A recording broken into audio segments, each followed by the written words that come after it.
Kalung seduka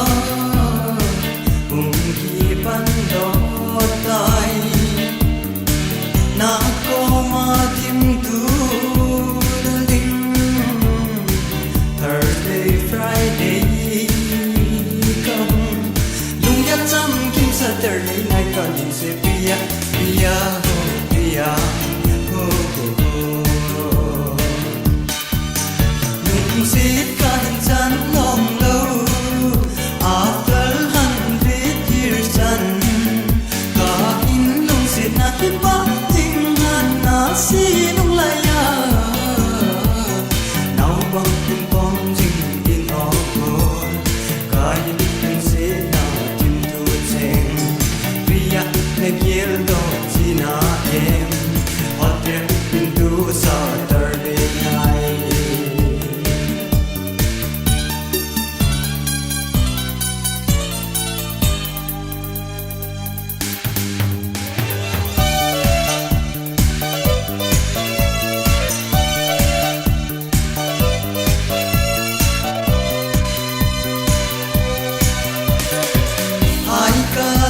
Se ji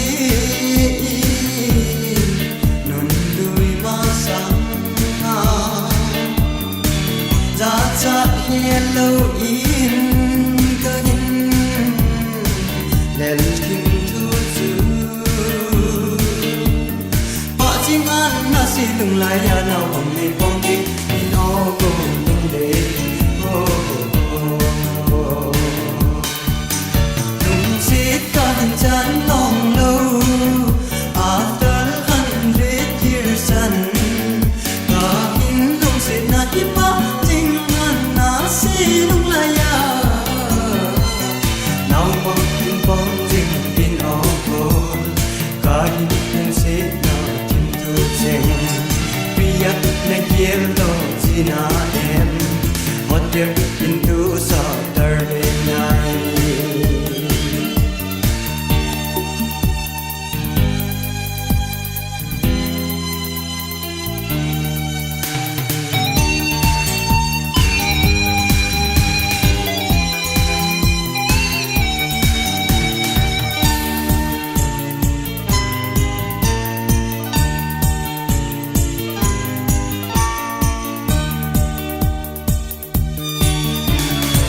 Saturday night kadung sinu sa top na go Pepsi Coca-Cola na hin ano kahanaw zau ta boy iting ka hin ko nam yel na in ka mang jing ji e bon de yu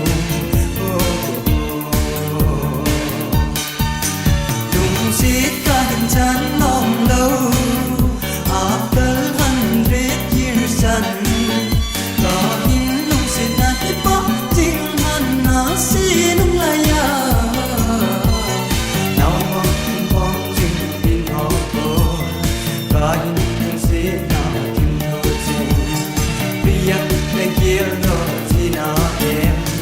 hotel into Saturday night.